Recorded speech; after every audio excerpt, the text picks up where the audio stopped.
Welcome back, and thank you for tuning in to Midnight Affairs Tales. We appreciate every single one of you. We'd love to know what part of the world you are watching from right now. Let us know in the comments. Now, let's dive into today's story, Chapter 1. Homecoming in Shadows. The airport was loud, not from people, but from the silence that followed Jake Rhodes wherever he went. He didn't wear his uniform, didn't call anyone. He slipped past the terminal exit with a black duffel and a burn scar running down the side of his neck.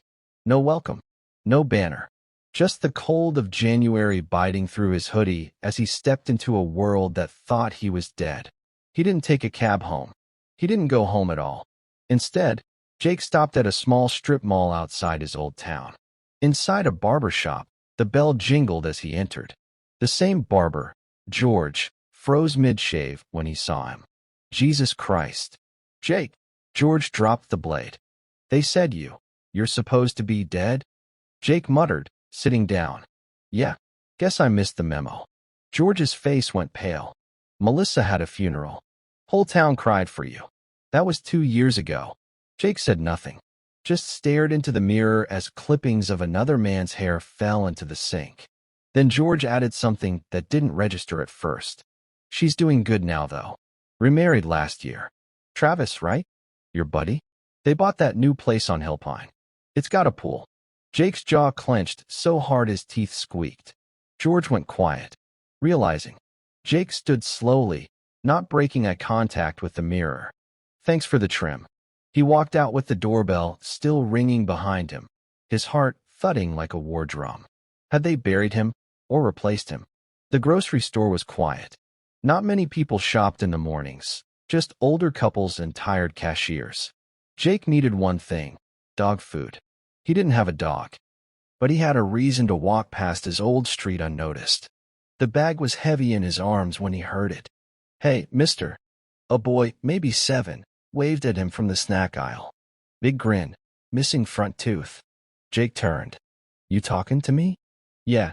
You're the guy who lives in the yellow trailer. My mom says you're weird. Jake almost laughed. I've been called worse. The boy ran closer. You look like that soldier guy in the picture. The one in my house. Mommy said he died, but we keep his picture because she used to love him before she married Uncle Travis. The words hit harder than a bullet. Jake crouched. What's your name? Caleb. The boy beamed. My dad. Well, he's not my real dad. He just moved in with Mommy after the soldier guy died. Does your mom still talk about the soldier? Jake asked gently. Sometimes, Caleb said, scratching his nose. But mostly when she cries. Jake stood. He couldn't breathe right. You take care, Caleb. Okay, mister. Oh, and Uncle Travis says he saved our family. Jake walked out of the store empty-handed. Outside, the sun burned hotter than it should have in January. He looked back at the store, then toward Hillpine Drive. Every instinct screamed. Every muscle locked up. They had erased him, rewritten him, and they'd done it so comfortably, they even let the kid talk. Jake waited until 2:13 a.m. The neighborhood was asleep, porch lights off, silence deep. Hillpine Drive looked new, landscaped, quiet, rich. He didn't use the front door. The old side panel on the garage still had that weak spot he used to complain about. He slipped inside like a memory. The house smelled wrong.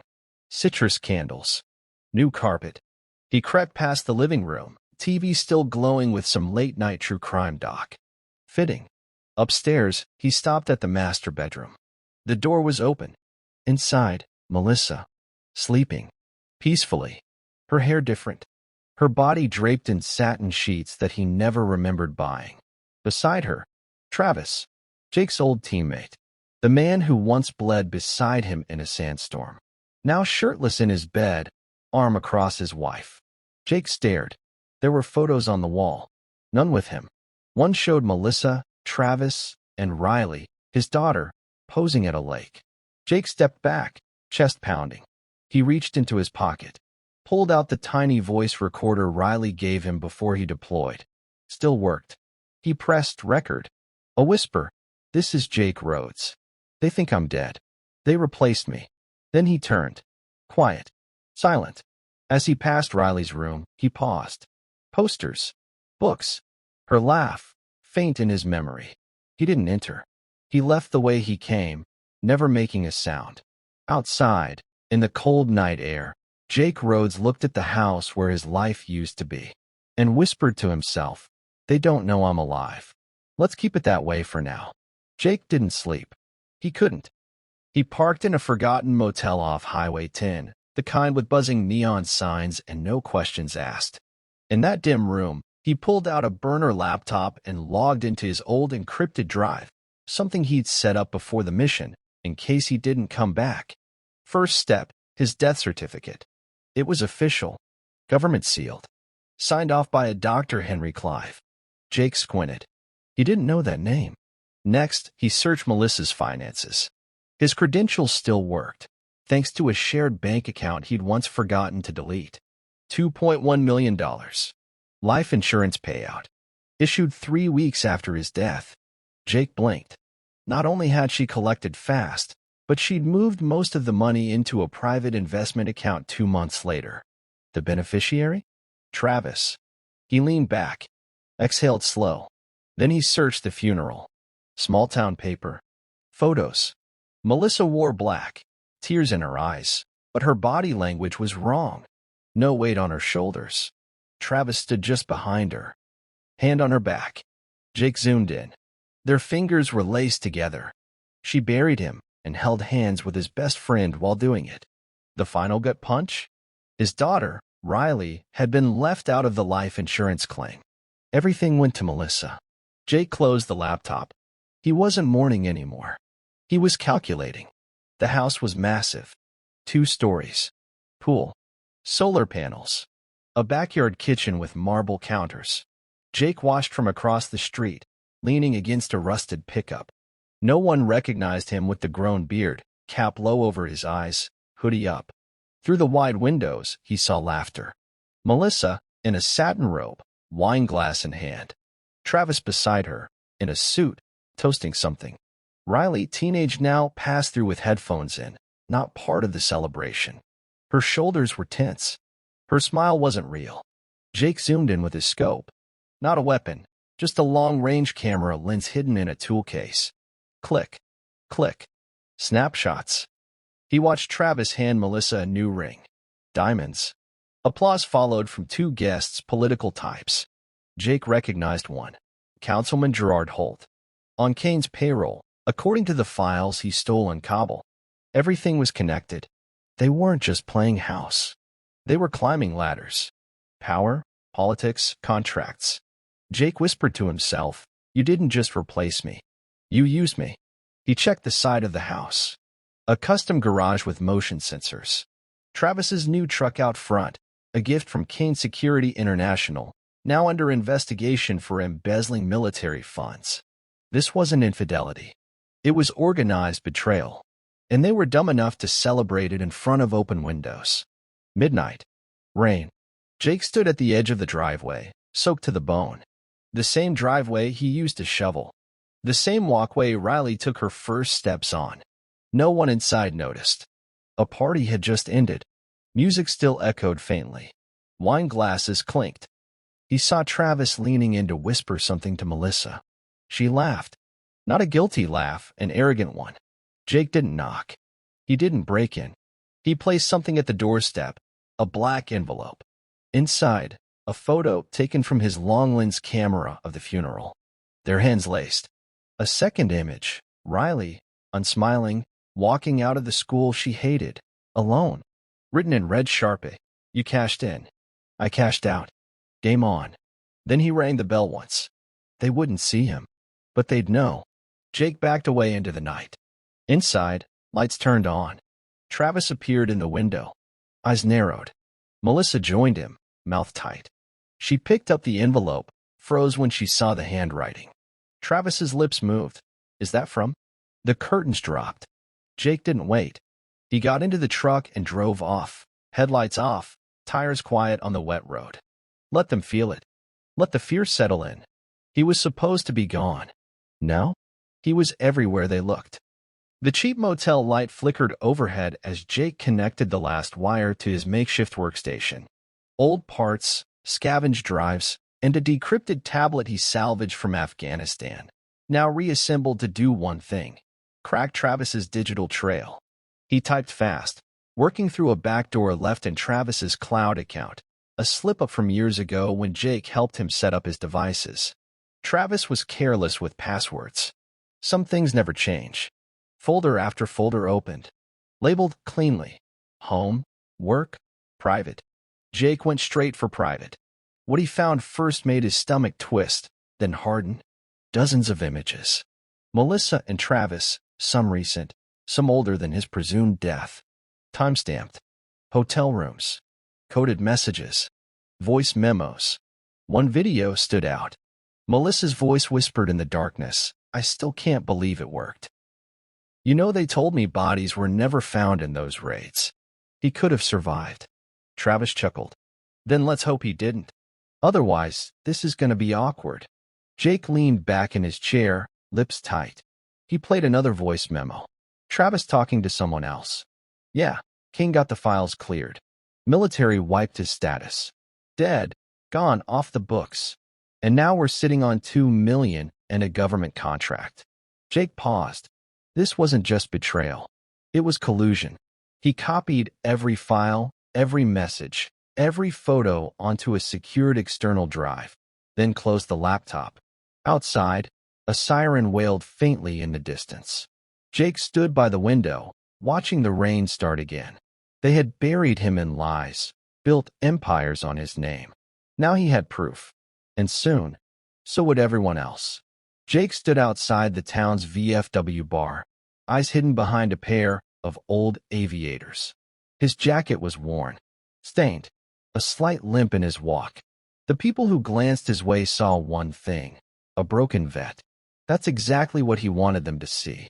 Inside, the same bartenders and regulars from before. He took a corner booth, ordered black coffee, and waited. The whispering started fast. Jake Rhodes. No way, he's alive? Didn't he get blown up overseas? Jake overheard it all but never looked up. Minutes later, the door creaked open. Melissa. She walked in hesitantly, eyes scanning, spotting him across the room. She looked good, too good. A practiced sadness on her face, like she'd rehearsed this moment in her head 100 times.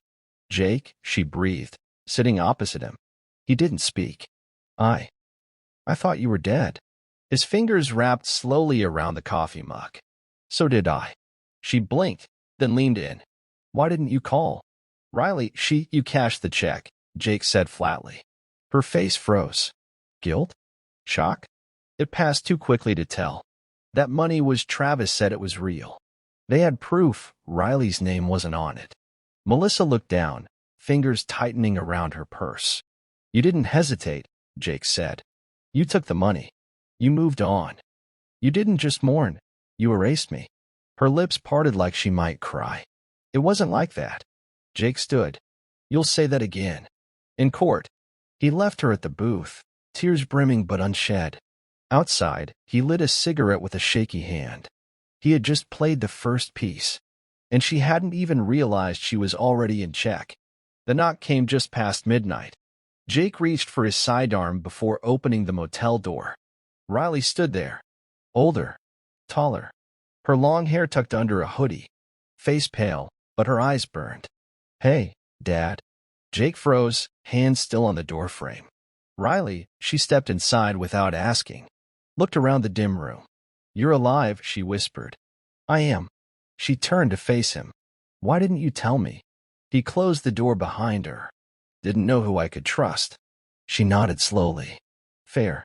Silence sat heavy between them until she reached into her backpack and pulled out a flash drive. "Mom's been hiding things. Her emails, financials, school records. I've been digging. I thought I was going crazy. Then I found your name in one of her deleted files. I knew." Jake stared at the drive, then at her.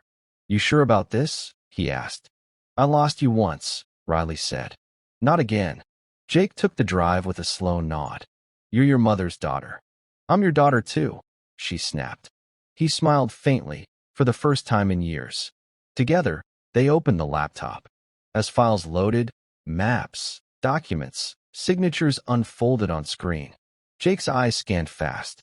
Riley leaned close. There's more. Mom's tied to something bigger. She's getting grant money for programs that don't exist. Jake's mouth tightened. This isn't just about revenge anymore, he said. It's about justice. Riley looked at him. Then let's get all of it. The next day, Jake walked into the county records office under a new alias, Marcus Jennings. Black baseball cap, navy coat, dark jeans, nothing memorable. He was invisible on purpose.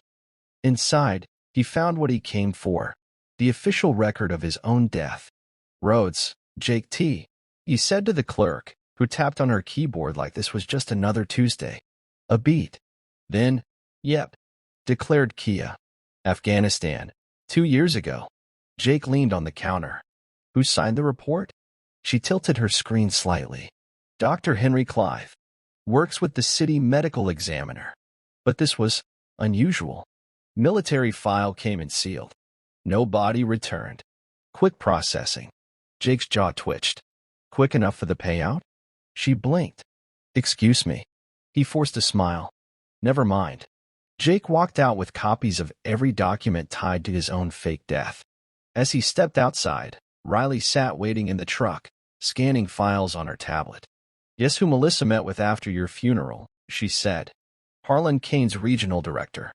2 weeks later, Travis got hired as head of Kane Securities Field Ops. Jake slid into the driver's seat. Of course he did. They didn't just benefit from your death, Riley added. They built a life on it.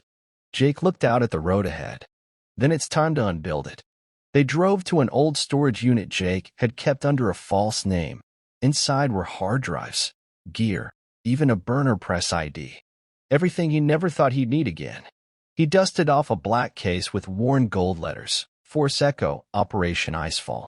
Let's bury them in paperwork, Jake muttered, voice low and steady, and make sure they feel every inch of the grave. The office sat on the 17th floor of a building no one ever questioned. Glass walls, brushed metal signage, expensive silence. The name on the door read, Gerard Holt, Legal Affairs and Development.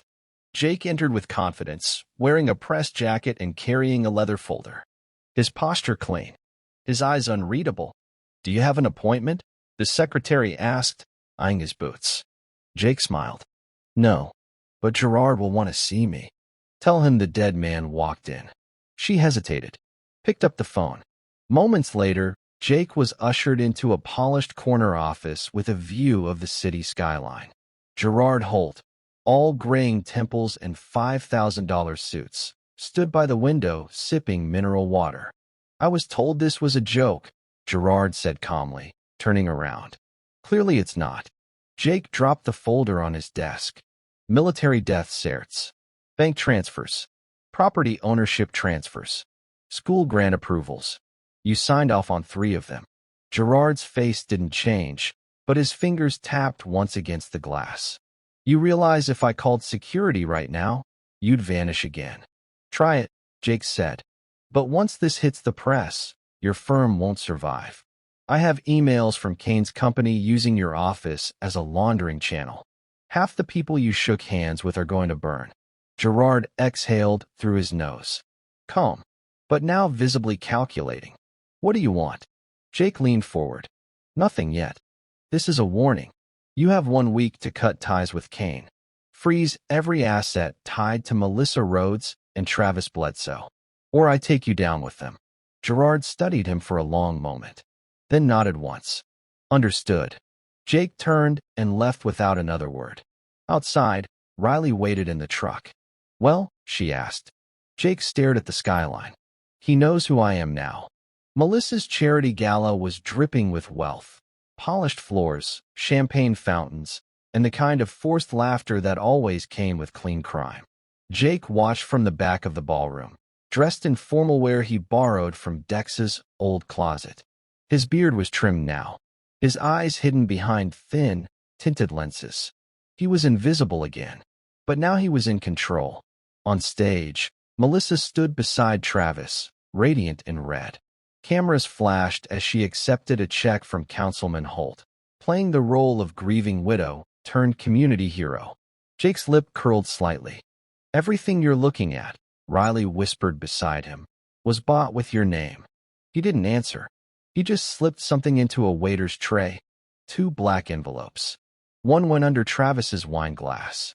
The other was slipped into Melissa's purse by a lost child, hired through a friend of Dex's who owed Jake a favor. Melissa smiled on stage, thanking donors.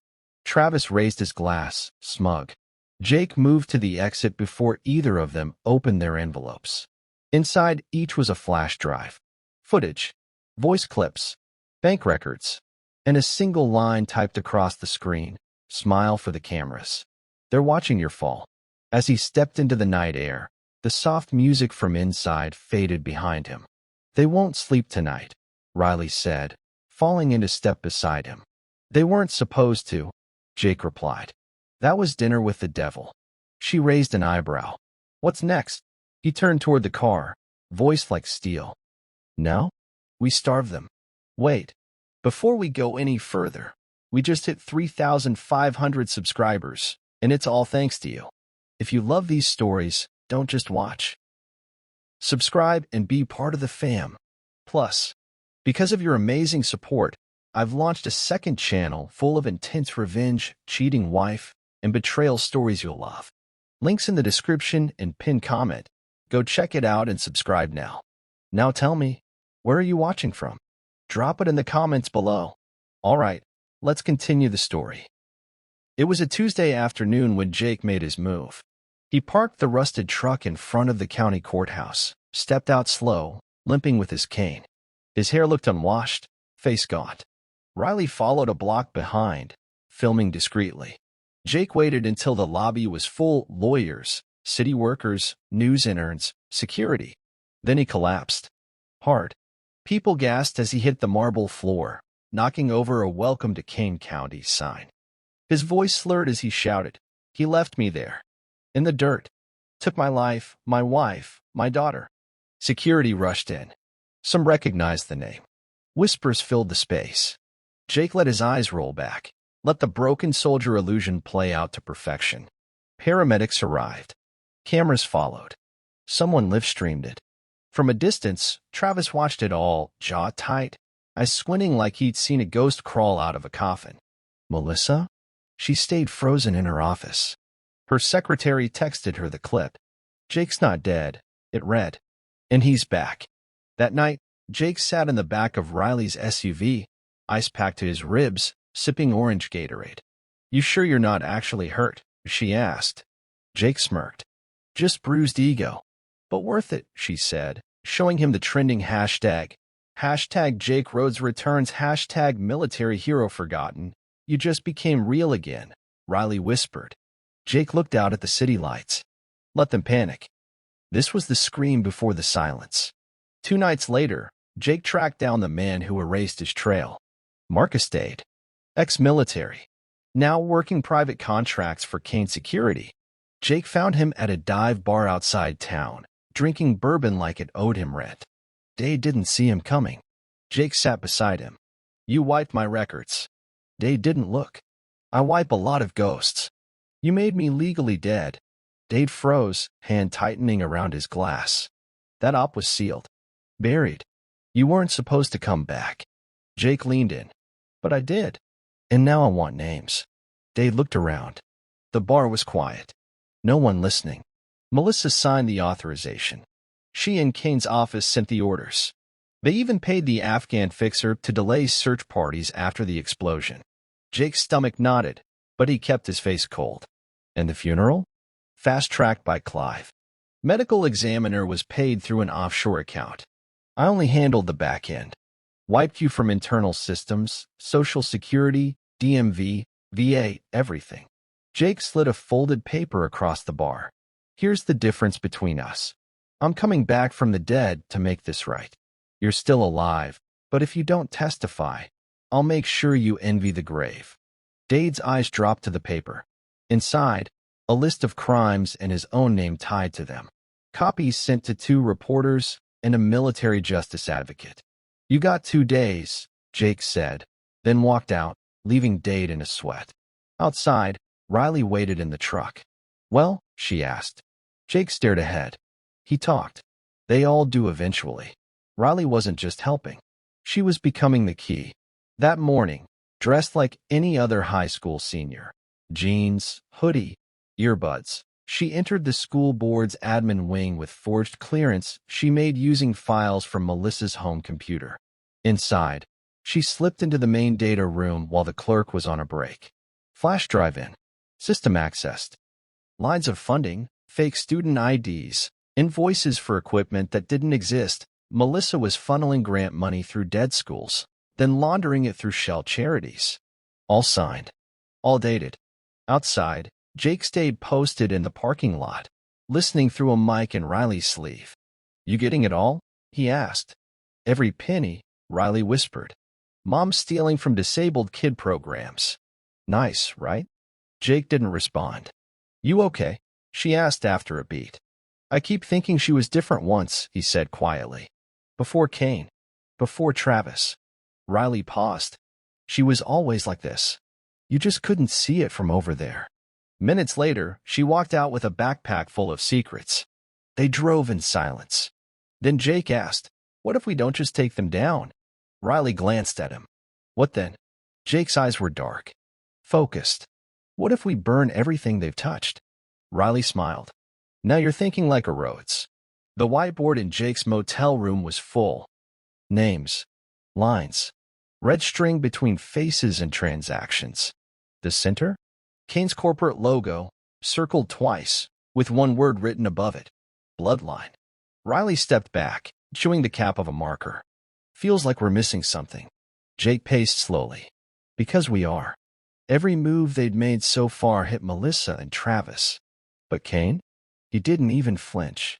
No public statements. No press heat. Nothing. Jake pointed to a name circled in green, General Morris. "He signed off on my final mission," Jake muttered. "The one that killed me." Riley narrowed her eyes. "He's the one who gave Kane clearance to run field ops, right?" Jake nodded. "The mission was rigged. Travis was embedded on purpose. Melissa wasn't just sleeping with my best friend. She was feeding intel." Riley looked up sharply. "Wait, you think she helped set you up to die?" Jake's silence said enough. Suddenly, his phone buzzed. Unknown number. Encrypted line. He answered. A gruff voice came through. "Still alive, Rhodes?" "Damn. Guess the desert couldn't finish the job." Jake straightened. "Dex? Still got one lung and half a conscience. Heard what they did? I've got something. Meet me. And come alone." Jake hung up, turning to Riley. "Pack your things. Where are we going?" He looked her dead in the eyes. "To find out just how far this rabbit hole goes." Dex met Jake under a burned-out bridge just outside Stanton County. He looked rough, limping, scruffy, eyes hollow like a man who'd seen too much and lost more. Jake pulled up alone, but Riley was tailing at a distance with binoculars and a rifle under a blanket, just in case. Dex lit a cigarette with shaking hands. "I've been waiting for this day, brother." Jake stepped forward. "You were there. The mission. Icefall. What really happened?" Dex exhaled smoke. "It wasn't a mission. It was a cleanup. You were marked. Kane got paid to test new private contractors and live fire zones.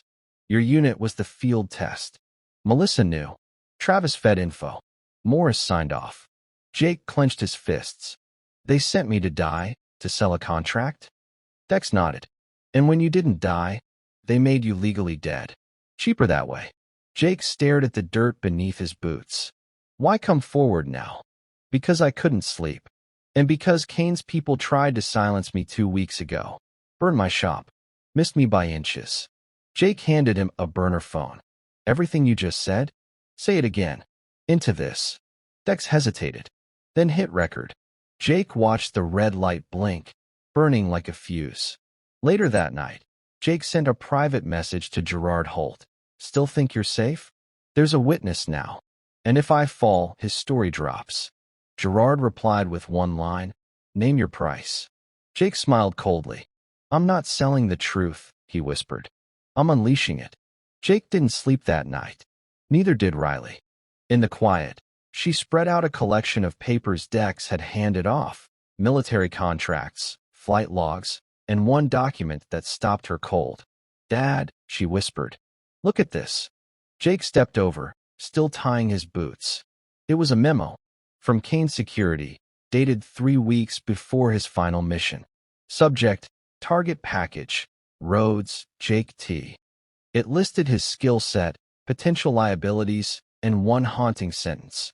Asset termination recommended. Clean recovery guaranteed. Financial beneficiaries listed: M. Rhodes, T. Bledsoe. Jake didn't speak.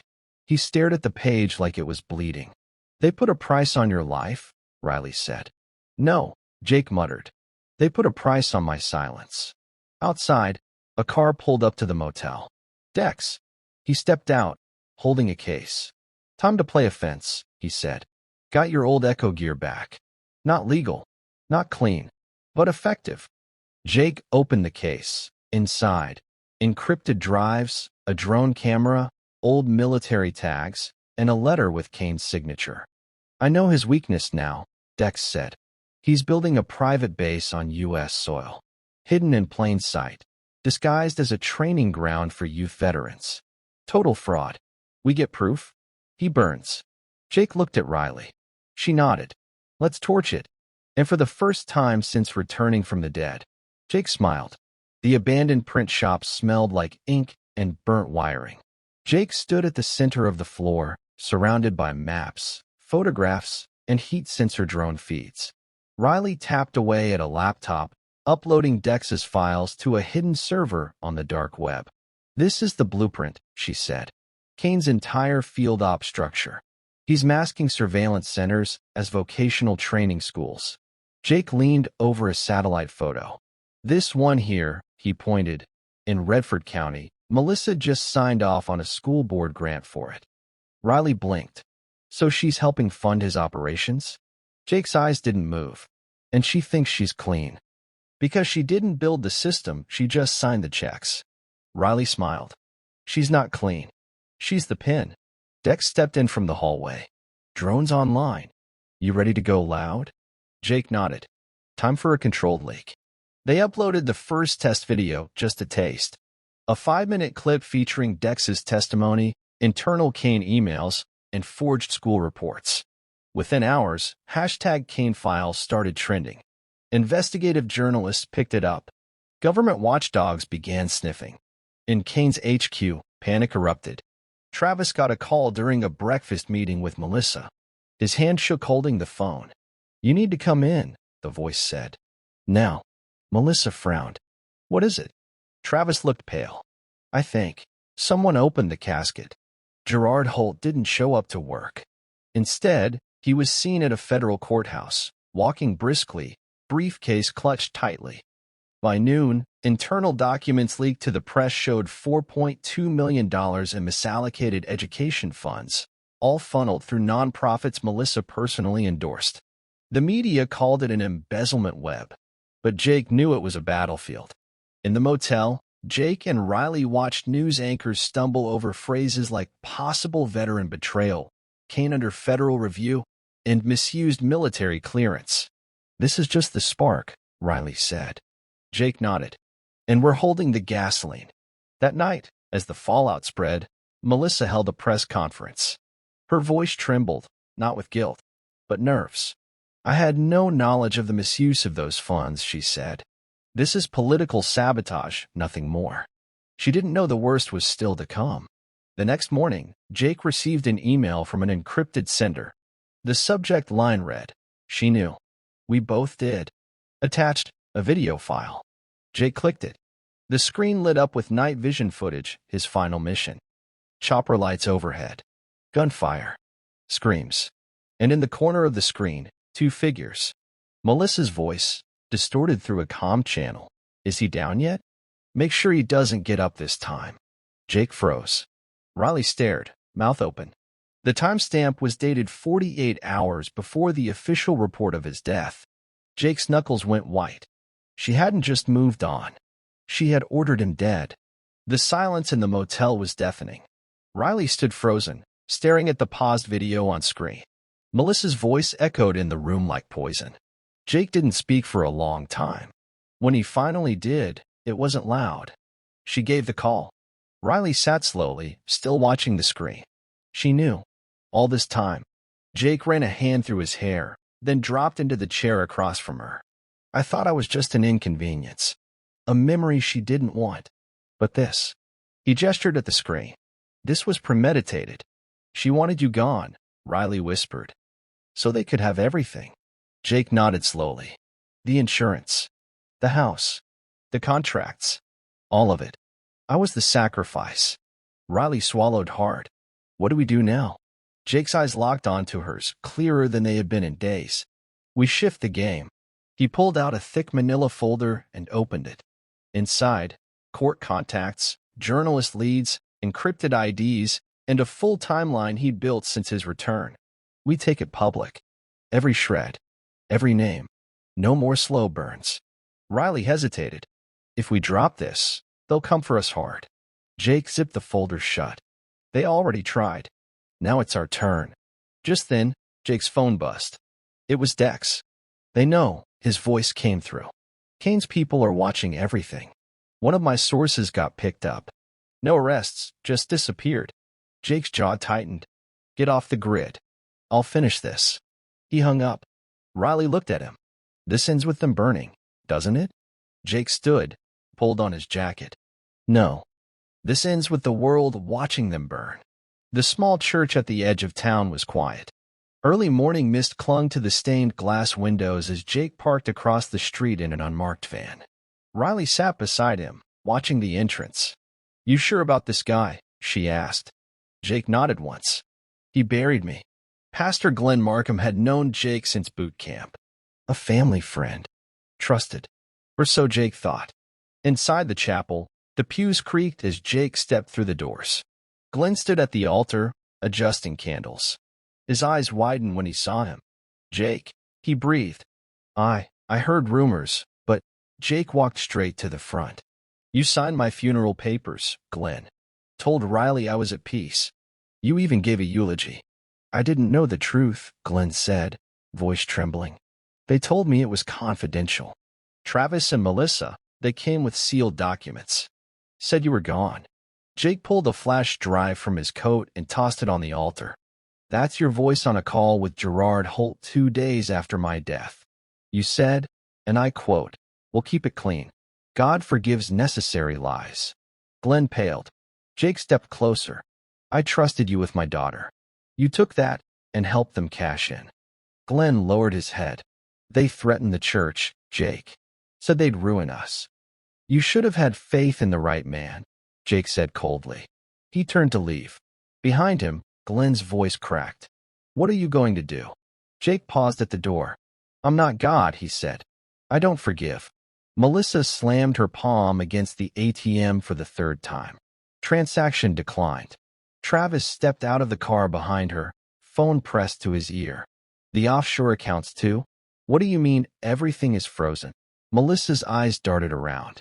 The sun felt hotter. Her breath shorter. This is Jake. This is all him. Travis hung up. The bank said the IRS flagged suspicious transfers last night. Riley's name is tied to the account audits. They think we used her school funds. Melissa laughed, shaky, bitter. Of course she flipped. That little snake. Travis grabbed her wrist. We need to get ahead of this. Kane is already asking questions. She yanked away. Kane doesn't care about us. We're pawns. Jake's going after the board next. Then Kane himself. Inside the car, Travis's phone buzzed again. Unknown number. He answered. Static, then a familiar voice. Jake. You liked my house, Jake said. The money. The wife. The lie. Travis said nothing. Jake continued, voice calm. But you forgot the most dangerous thing I ever gave you. My trust. Click. Travis's hand trembled. We need to run. Melissa laughed dryly. There's nowhere left to go. Across town, Jake and Riley watched it all play out from a monitor. They had bugged Travis's phone 3 weeks ago. Riley zoomed in on Melissa's face. She's unraveling. Jake nodded. Let her. The more desperate they get, the louder they scream. The footage played in silence. In Travis and Melissa's bedroom, a sleek alarm clock sat on the dresser. Inside it, a pinhole lens. Voice activated. Date stamped. Travis paced the room, shirt half-tucked, voice low and frantic. You said he was dead. You told me he was dead. Melissa sat at the edge of the bed, face in her hands. He was. Or he was supposed to be. Supposed to be? Travis snapped. You lied to me too? She stood. I did what I had to do. You would have never let me go. Never let Riley go. I was trapped. Jake hit pause. He and Riley stood in Dex's garage turn command center, watching the footage on a widescreen. Riley shook her head slowly. She really thought that was love. Jake said nothing. His eyes were locked on the screen. Travis spoke again in the footage. We should have stopped after the first payout. Getting greedy got us sloppy. Melissa looked up, voice ice cold. We didn't get greedy. You did. I had him buried. I made it clean. You're the one who couldn't keep your hands off the credit cards. Riley turned away from the screen. Can we release this? Jake nodded. Tomorrow night. Right before the gala. Riley glanced back. You sure you want to end it in public? Jake clenched his jaw. They ended my life in private. Let's make theirs public. He walked over, ejected the footage, and slid the drive into a sleek black case marked with Kane's seal. This ends where it began, he muttered. With the truth. On full display. District Attorney Leonard Pierce stood behind his desk, sleeves rolled up, collar loosened. A man used to pressure. But today, he looked like it was crushing him. Jake sat across from him, silent. Riley stood by the window, arms crossed, watching the city buzz below. I'm not saying I don't believe you, Pierce said, voice gravelly. But you're asking me to take down Kane. That's not just a legal play. It's a political suicide note. Jake slid a flash drive across the desk. Watch this. Pierce hesitated, then plugged it into his laptop. The screen lit up with Melissa's voice, cold and direct. I had him buried. I made it clean. Then Travis. We should have stopped after the first payout. Pierce didn't flinch, but the tremble in his fingers gave him away. Jesus, he whispered. Jake leaned forward. You've got corruption, fraud, contract killings, and a company operating like a shadow militia under your jurisdiction. What's worse, being the man who ignored it, or the one who ended it? Pierce looked up slowly. You realize if I filed charges, Kane will come after me. Jake nodded. That's why you're not filing them. Pierce blinked. Then who is? Jake stood. Public opinion. He turned to the door, Riley following. Pierce called after him. You dropped this the wrong way. You could spark something bigger than you can control. Jake looked back. We're not looking to control it. We're looking to expose it. The school board building was quiet after hours. The fluorescent lights buzzed faintly as Riley moved through the admin hall with purpose. She wore her mom's stolen keycard like a badge, swiped it at the IT room entrance. Inside, racks of humming servers stood like silent sentries. She walked past them, heart steady, fingers gripping the drive she'd loaded earlier that night. This wasn't just about files. It was about everything her mother buried under fake programs, falsified budgets, and student outreach scams. She plugged in the drive. The system blinked once. Access granted. Lines of code began working silently in the background, pulling thousands of files, emails, receipts, and program logs. The names were there: Melissa, Travis, Holt, Kane, all tied to funding theft, ghost nonprofits, even real estate deals disguised as student housing grants. A voice in the hallway snapped her out of focus. Hey, who's in there? Security. Riley kept calm.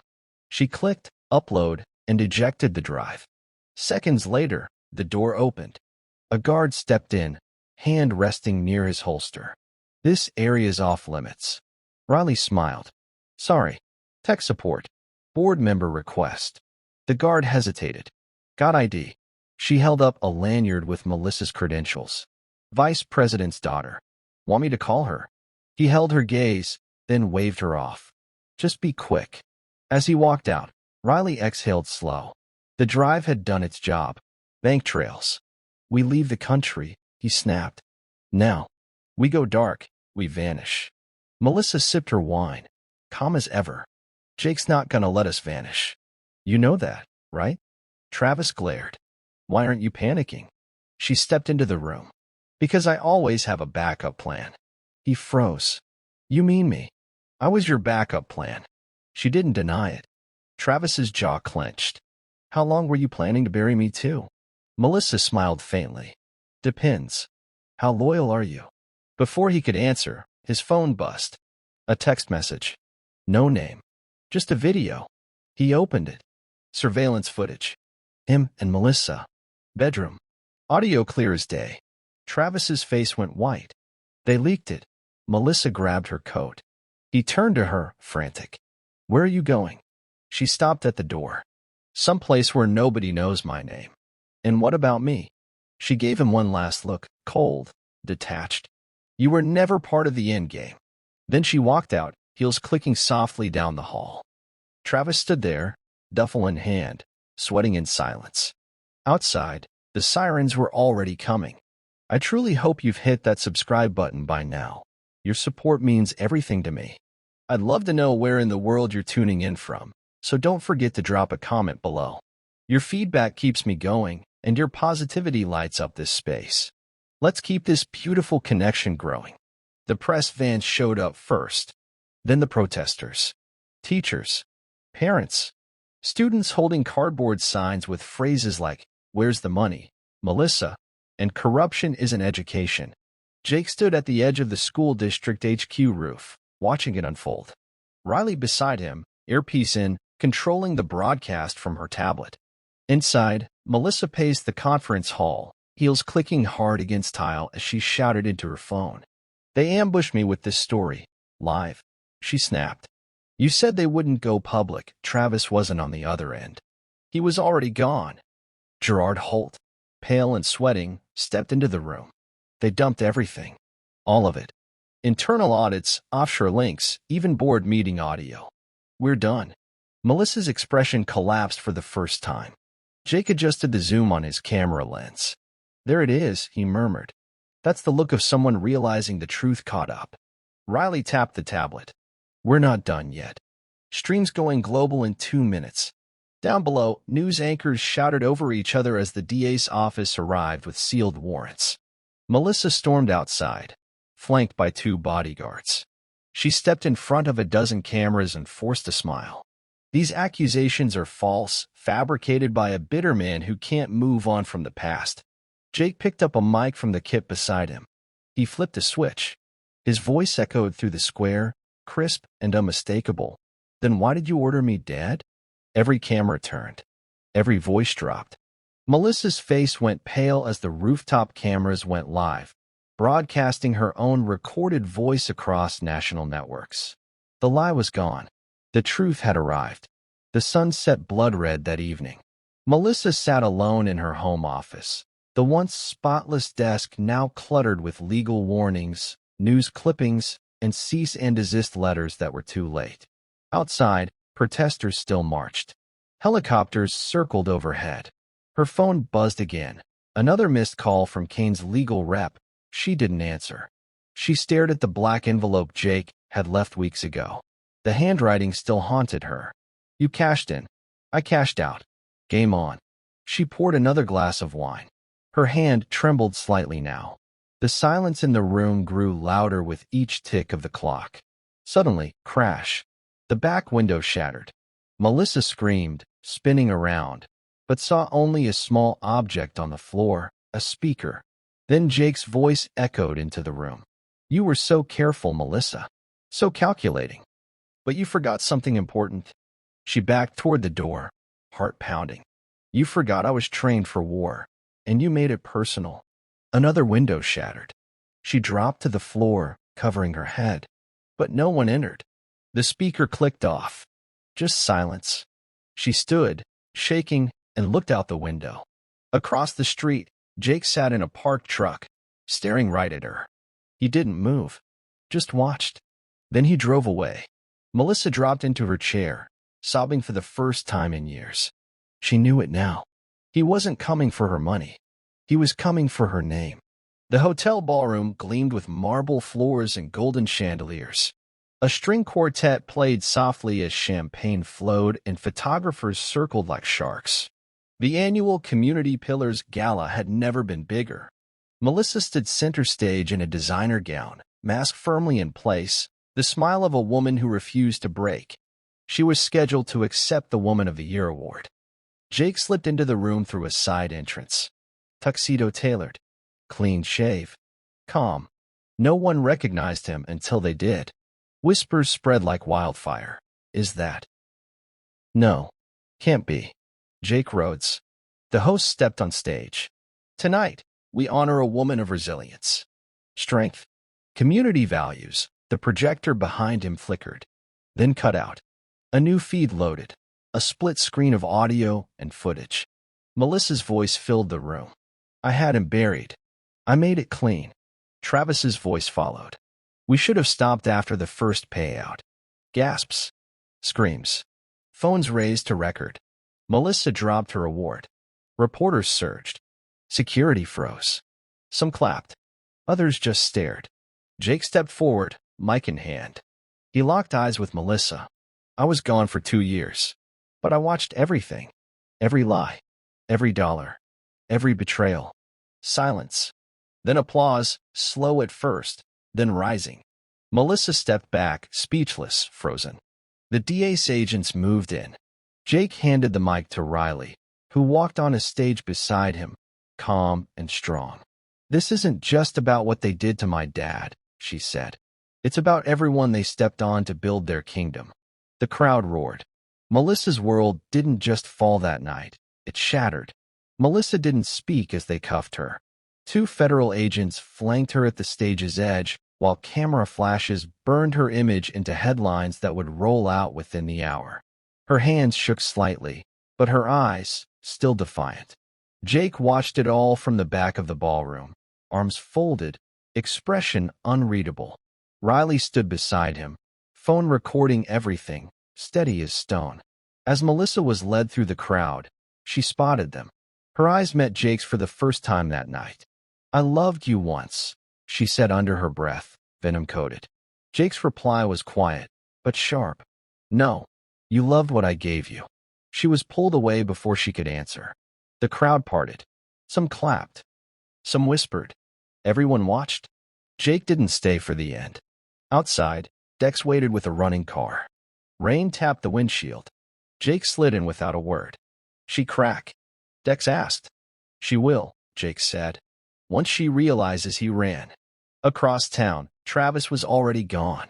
His duffel bag abandoned in a cheap motel, burner phones still buzzing with calls from Kane's last handler. But Jake didn't need to chase him. He had other plans for Travis. Plans that didn't involve law enforcement. As they drove through the night, Riley sent the final file dump to 3 major media outlets. It was all there: Kane's Black Ops, Gerard Holt's payoffs, the entire corporate laundering web. The drop's complete, she said. By morning, this is international. Jake leaned back, watching the city lights blur by. It was never about headlines. It was about truth. And the truth didn't knock anymore. It kicked the door in. Melissa sat across from Jake, separated by bulletproof glass in a federal detention center's visitation room. No cameras. No lawyers.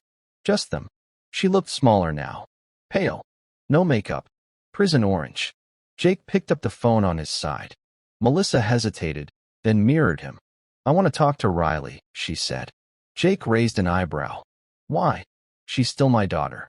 Jake let the silence hang before speaking. You used her. I protected her. You sold her. He cut in, his voice calm but biting. Her name's on every transfer. You used her future as a shield. Melissa looked away, lips tight. I didn't know how far Travis and Kane would go. You signed everything, Melissa. He leaned forward slightly. You tried to erase me. And when that didn't work, you buried me in paper and called it grief. Her hands trembled. I was scared, she whispered. I didn't know how to stop it. You didn't want to, Jake replied. You liked the power. The access. The lies.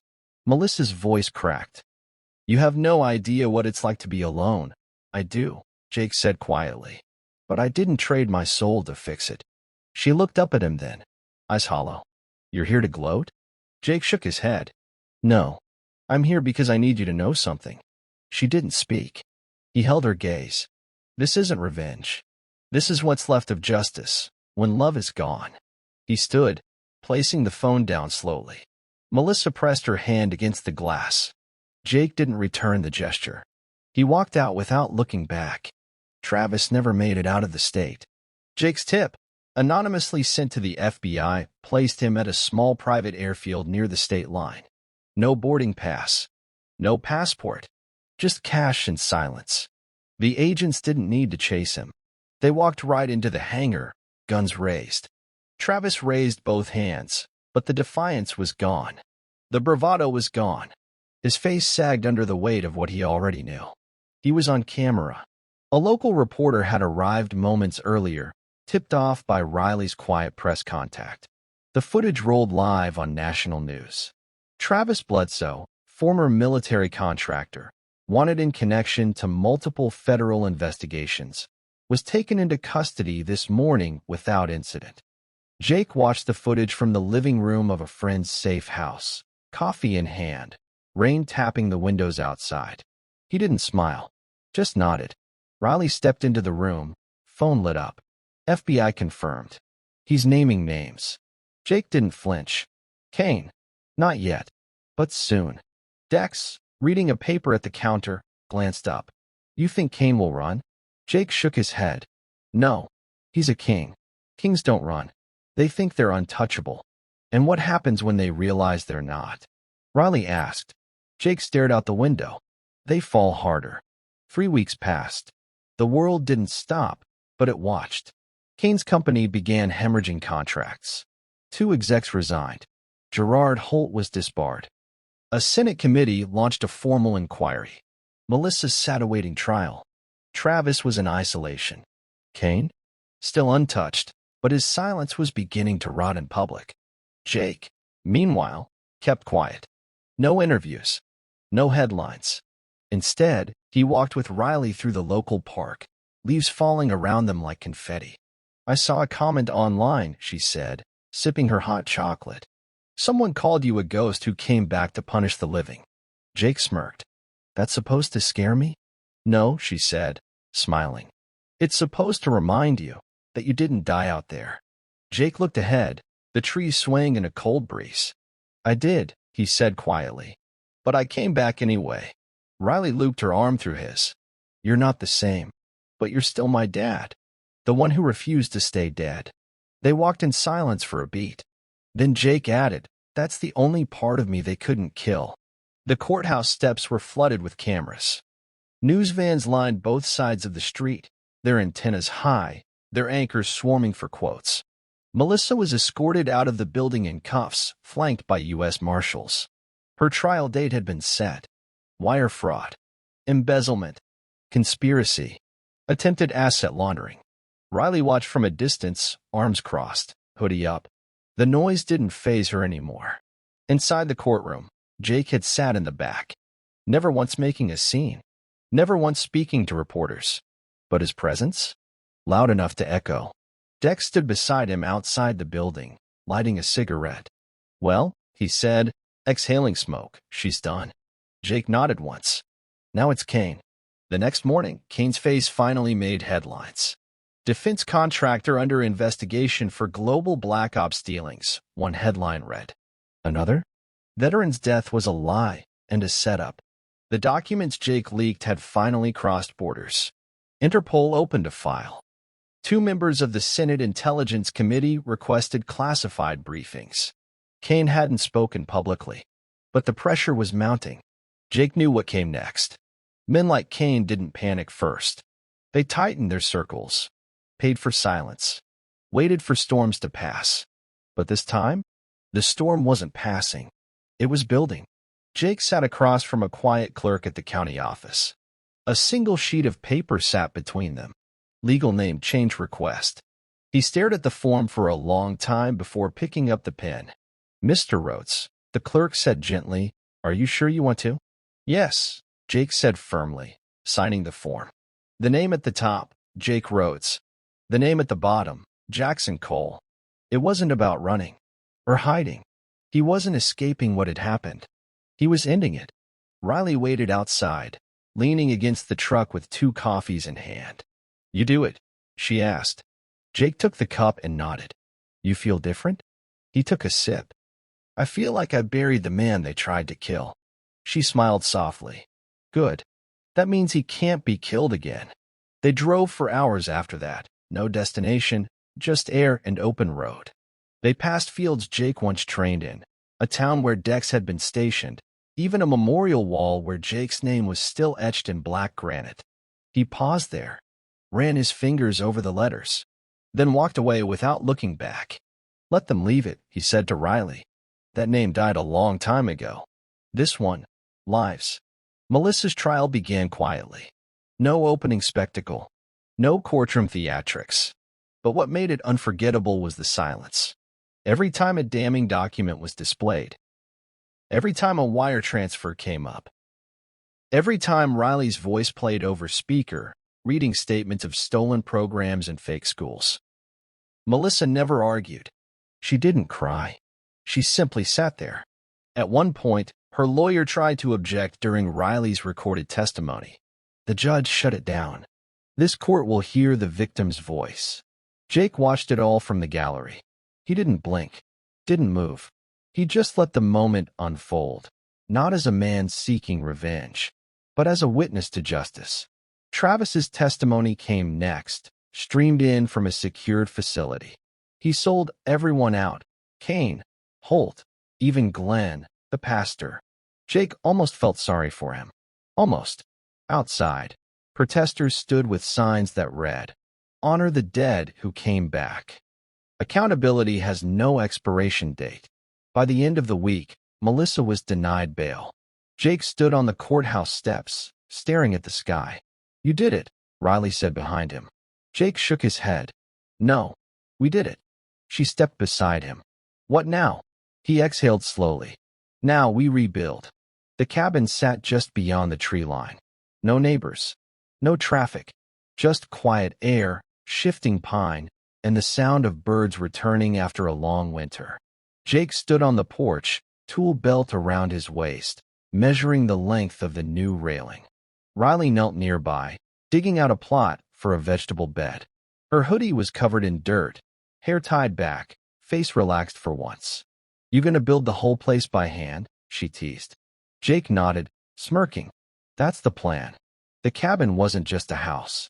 It was a new start. From lumber up, from foundation to roof. They didn't talk about the trial anymore. Or Kane. Or Melissa. All of that was buried now. In the courts, in headlines, in time. What mattered now was what they were building. Dex pulled up in a pickup, hopped out with 2 bags of seed and a 6-pack.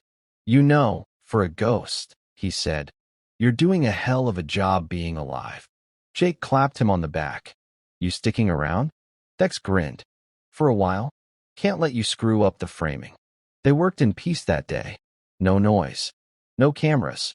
Just 3 people who survived a war, different kinds of war, and decided that peace was worth the effort. Inside the cabin, a small photo sat on the mantel. Not of Jake in uniform. Not of Riley in court. Just a shot of them both, smiling in the sun, tools in hand. Alive. The memorial hall was packed. Veterans, journalists, students, faces young and old, gathered in silence as a new plaque was revealed. Rhodes Foundation, in honor of those who were never truly gone. Riley stood on the stage, microphone in hand. "My dad didn't just survive a war," she said. "He survived betrayal, and the silence that comes after it. But what made him unforgettable was that he didn't burn everything down to get revenge. He rebuilt, and made space for others to do the same." Jake stood at the back, eyes low, arms crossed. He wasn't used to being honored. He didn't like the spotlight. But this moment wasn't about him anymore. It was about what came next. The foundation would fund education for children of wrongfully convicted vets, support whistleblowers, provide therapy and shelter for those failed by the system. Riley stepped off stage and hugged Jake tight. "They can't erase your name anymore," she whispered. Jake looked around at the crowd. "No," he said softly. "Now it means something." Outside, Dex handed Jake a folded flag. For the one they tried to bury. Jake held it for a long moment, then nodded. Let's raise it tomorrow. 1 year later, Jake stood beside Riley at the gates of her college dorm, helping her carry in boxes. Her hair was shorter now, her laugh lighter. You got everything? He asked. Yeah, she smiled. You nervous? Jake shook his head. No. You're the part one did right. They hugged, longer than usual. You'll visit? She asked. Every break, he promised. Or sooner if I miss the chaos. She laughed, wiped her eyes. You soft now, old man? Jake smirked. Soft? Nah, just whole. He watched her disappear into the building, then turned, walked back toward the truck, and paused. Looking up at the sky, he breathed deep. The war was over. He was alive. He had won. Not by killing, but by standing tall when others tried to bury him. He didn't just take revenge. He reclaimed his life. And in doing so, he became something more than a survivor. He became a legacy. And now, to you. You followed this story all the way to the end, through betrayal, fire, redemption, and justice. So here's the question. What would you do if the world erased you, and you had one shot to come back? Tell me in the comments. And tell me, where are you watching from? If this story hit you hard, if you felt the weight of Jake's journey, like this video, subscribe to the channel, and turn on that bell so you never miss the next epic revenge story we drop. Because next time, we're going even darker, even deeper, even sharper. Until then, take care of yourselves. And remember, ghosts don't always stay buried. We'll see you in the next thriller.